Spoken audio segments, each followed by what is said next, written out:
Welcome to part 11 of Mario Sunshine. So before we started recording, we had this talk about games being ported, and I'm just thinking to myself, PS2 is the best-selling console of all time at the time of this recording. So, it's just weird how lackluster backwards compatibility has been over the years. Yeah, pretty much a lot of broken ports. More specifically on the first party games, and Oh yeah, remember how we you see. Oh, go on. Oh yeah, remember how we left Pinna Park hanging? It's time to go back. It's Pinna Park. Like, you see that image of the PS2 holiday, and I'm just thinking, man, how many of these games can you play on modern PlayStation platforms? Not a whole lot. Not a lot, I take it. Yeah, let me just show you the image for. Also, what is PlayStation first party anymore? Like, I feel like that goalpost keeps getting moved. What if it's made by a first-party studio or Sony owns the rights to the IP? Okay, what does that mean anymore? Well, okay, it's Jack and Daxter, first party. Look, it boils down to this. Does the IP belong to Sony? Right? In the same way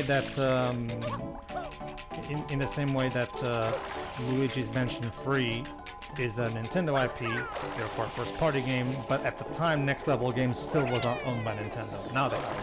Oh, well, you don't have to climb up the back. You can just clip through the Ferris Nope. wheel. Yep. You can just do that. Makes for a pretty easy. But Yeah. It boils so down. you say Crash, but I don't know if Crash even will constitute that anymore. No, it never did. Right. Because Yeah, exactly. It never did. Crash was on the PS1 was published by Universal. Like, it was never a Sony IP to begin with. Okay. Alright, let's check. You have Ace Combat 4. I don't know if you can play it on modern platforms.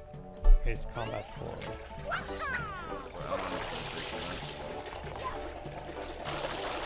wouldn't be surprised, probably not. Yeah, because Bamco kinda has a problem with that, doing that. Oh, well, if it's Nope, you can't. You can play 7. Baldur's Gate, Dark Alliance.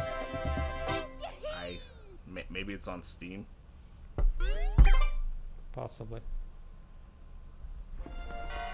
Like, another good example of what I was talking about is Helldivers 2, for example, where the IP belongs to Sony. They're just allowing a third-party developer to make it, but it still counts as a first-party game because it's a first-party. Because it's a game owned by Sony from one of their IPs. Is Spider-Man first party? I get a Yoshi go round secret. In that case, yes, because specifically the Marvel Spider-Man IP specifically. Like, Spider-Man as a whole is not a Sony franchise; it's a Marvel franchise, yes.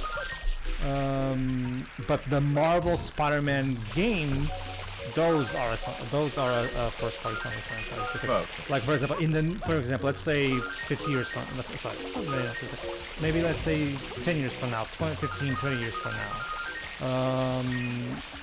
Unless Marvel and Sony make some kind of deal to, Marvel wants all the rights to and buys them from Sony outright, they have to always make the games in partnership because, they made a deal specifically where the Marvel Spider-Man franchise specifically games works as a first-party franchise, and Sony has to. Sony publishes it, they develop it with Insomniac, right?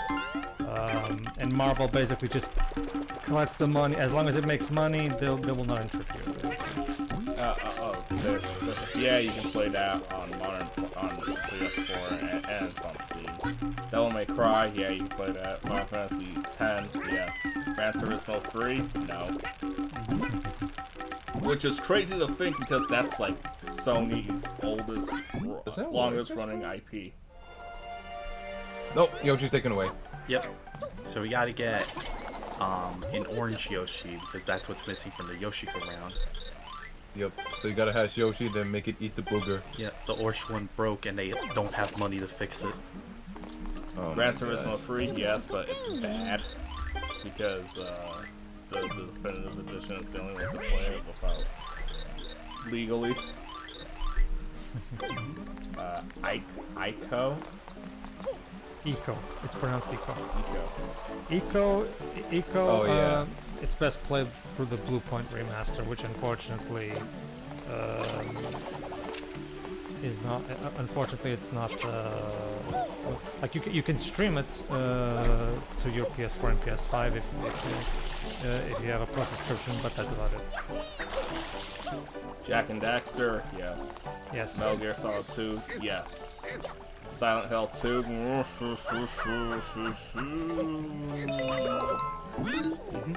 Everyone I know is not looking forward to that remake.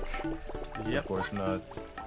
I know nothing about Silent Hill, so I'm just like, Let me put it this okay. way. Let me put it this way. I was already afraid of that remake when they announced that it was Bluebird team that was developing it, because the game that they made right before it, the Medium, let's just say that game has problematic elements in its story, and that's all I'll say here. Got all the blue coins, so now we can activate the secret. And I will say something like I didn't say earlier, is I like the secrets to have this kind of Yoshi's Island style. The Yoshi's background. Island look is so good. Yeah. I didn't even realize that it shares the background among the secret in the same world. Yeah, that I never noticed either. But it's a nice detail. I like the sun flows. Also, you totally. Oh well, I guess we're talking about something else, but like we didn't focus on those flying stews outside the Pinna Park. Yeah, they're like one of the few I think the only thing in this game that can actually take away The only Mario's hat. thing. Yeah. And they even get a mustache when they do. And if you lose Mario's hat in this game, he'll gradually lose health because of the heat. Lame. That is such a thing to code in, and just you never really see ever, because you have to try to lose your hat. Yeah, and you don't even have to. You don't even have to get it back. If you walk through the doors to Pinna Park, you just get it back. Ha ha ha ha! The Toad should lambast you like he does in 64. Oh yeah, Luigi, I found your hat. It's in the bomb place. Please don't lose it. Allow me to help you with your list, Edge. Shadow of the Colossus, you can play that on modern PlayStation platforms via the Blue Point remake. Oh yeah, the reason I need to play this. Oh, yeah. Okay, so this is the fault. This is no one else's fault but mine. I didn't know that whenever a game comes to PS Plus monthly, that means that you can take all of it. I thought you're only allowed to pick one. Oh, like Humble Bundle, like you can only pick a certain number. I thought that was how it was. Because it was free on PSN the same month Sonic Forces did, and I picked Forces just like, you know what? Let me see if I can play this at 60 FPS and it changes my opinion. Because I didn't want to spend money on Forces. My plan was to buy Shadow of the Colossus.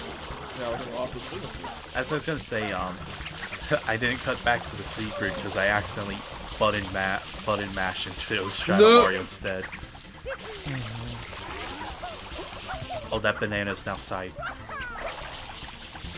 By the way, I'm glad for the Yoshi you managed to get the bananas to appear, because the bananas are the hardest to roll off into the water.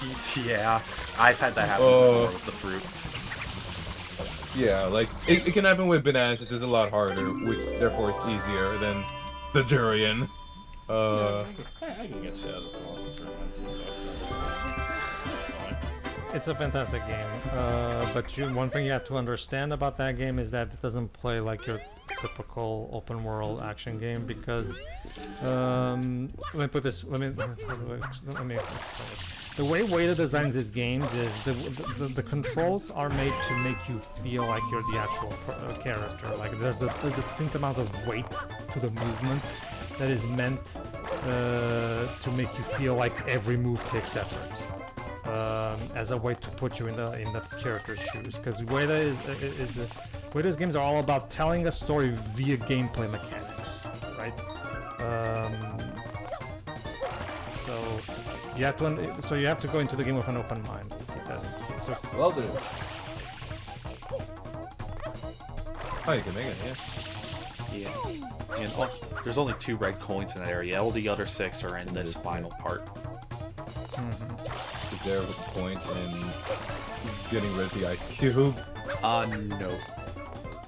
Yeah, you can just do this. Okay, Yeah. so the ice cube is just there for design elements. Yeah, I mean, like, I think if you break one of the blocks, either the one above or underneath it, you get a 1-up.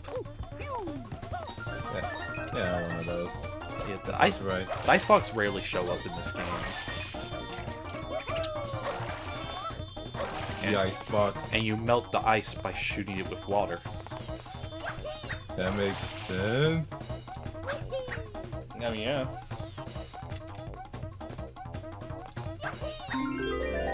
Gosh, that right there.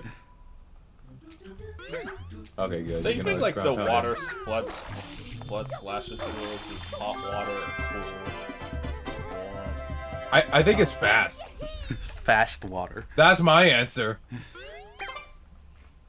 Like, that's like jet propulsion. Because I can Good understand, answer. like, oh god, this water's hot. That's why Shadow Mario always feels like, geez. Oh yeah, look how Yes, look how like- bright the plaza is now, by the way. Yeah, like, it's what, like 50 shines or something?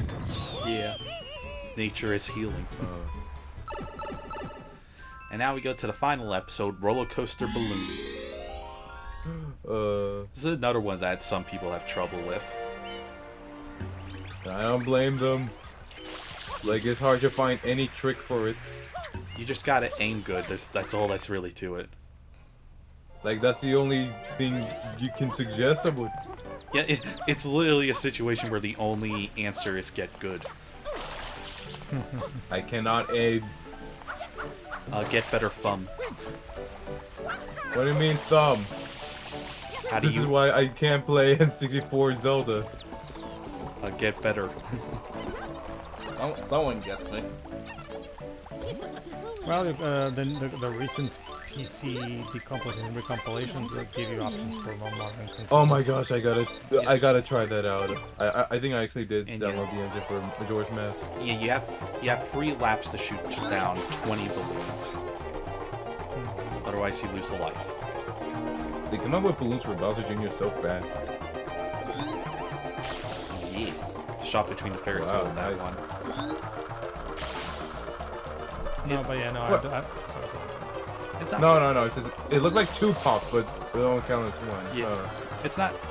I wouldn't call this like overly difficult. It just really depends on how good of an aim you are, especially in a moving vehicle.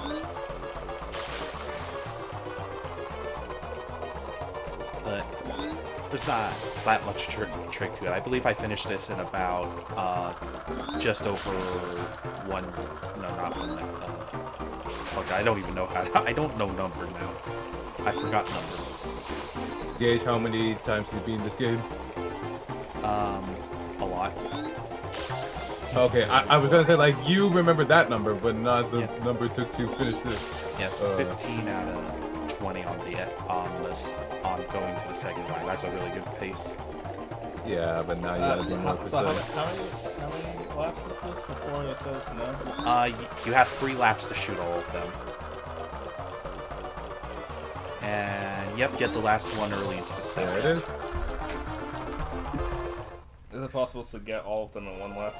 I wouldn't be It surprised. must be. I wouldn't be surprised if it's possible, but you have to probably have very precise aim.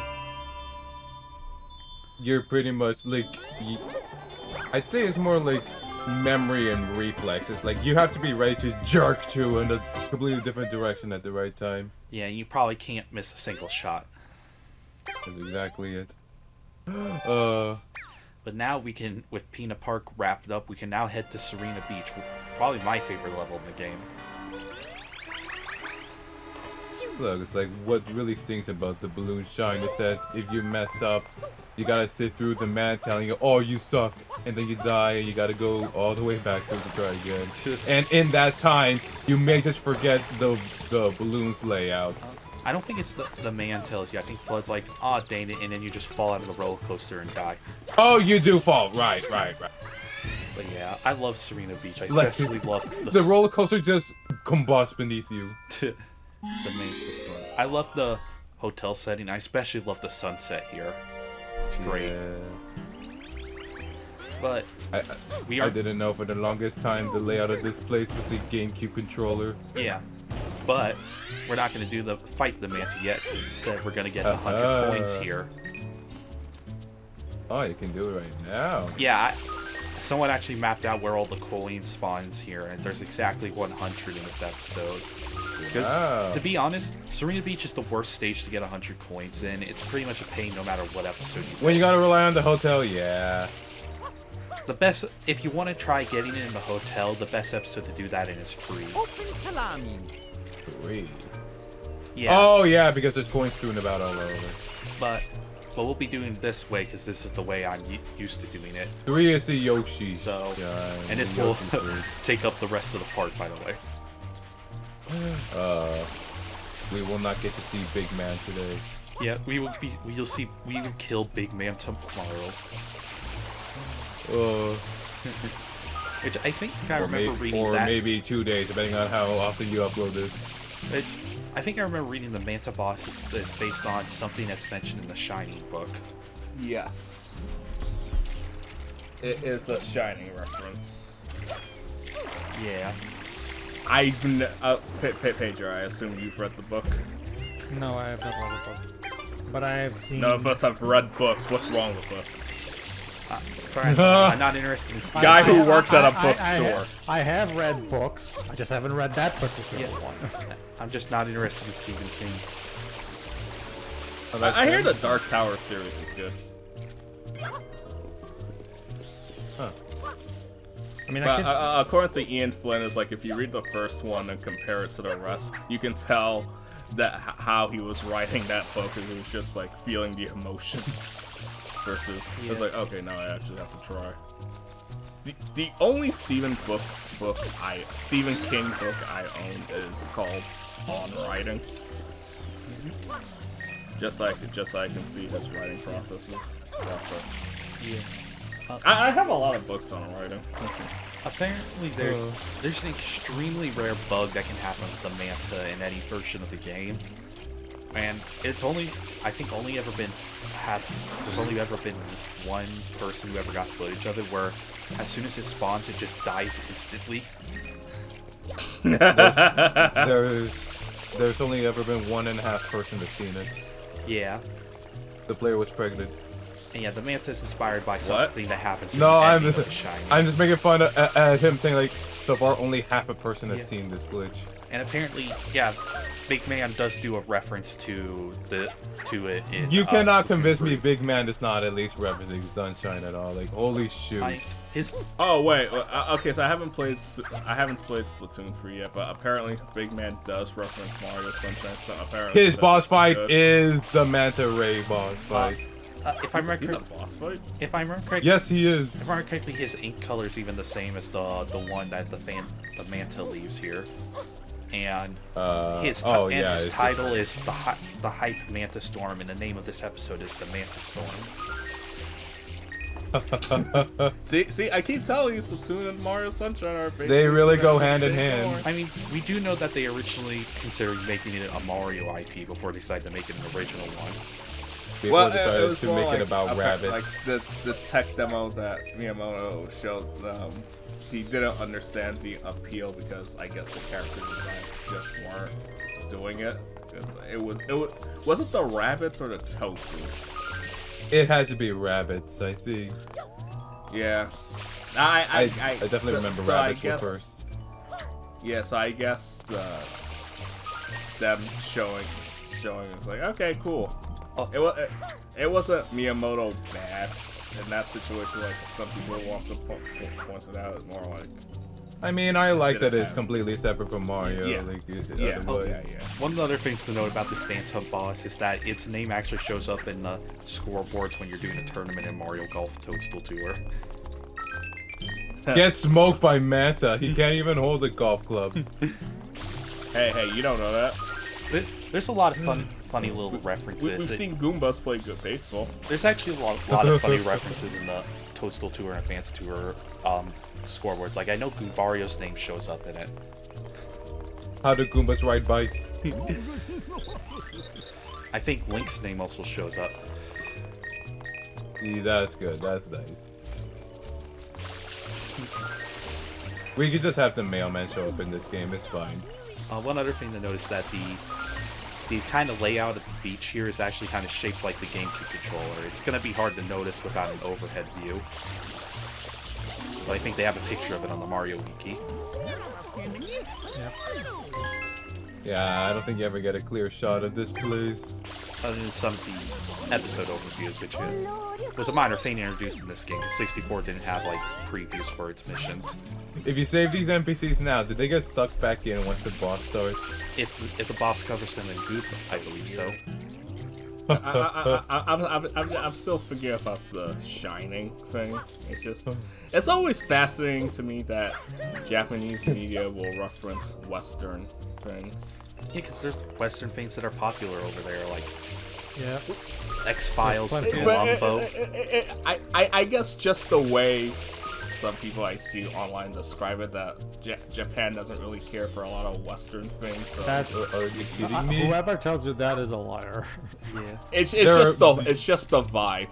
Like, They are culturally blind. like the only time I've seen like something like that is sometimes for Western superheroes, with the exception of Spider-Man and maybe Superman. My Hero Academia, the creator of My Hero Academia, he is a huge superhero fan. Yeah. Yeah, like Spider-Man is actually popular you have to in be Japan, at that point. especially because there was a Spider-Man live-action show in Japan. Yeah. I'm sure you guys are familiar with that. That's by Toei. I remember hearing someone say they generally prefer younger superheroes compared to the adult ones. Japan is very much into teenage fiction. That's why you see so much anime about teenagers.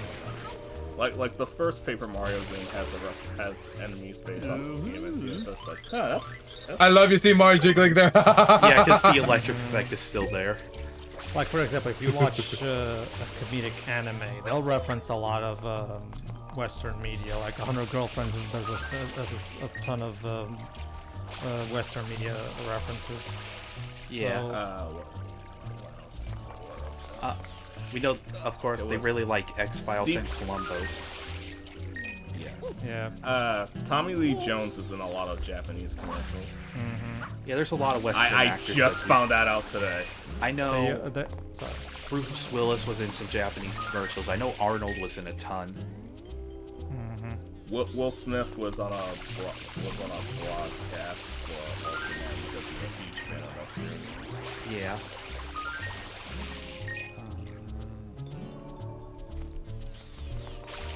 But no, like if you go, for example, there's a term that people even refer to a lot of people, like Western blues, Japanese people who are very much into Western culture, like people like Swery or Suda51 or Kojima. I mean, swear he's just a fan of Twin Peaks.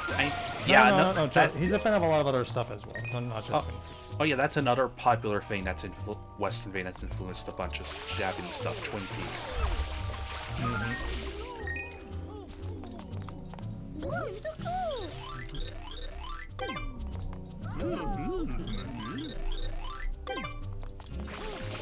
Like Yep,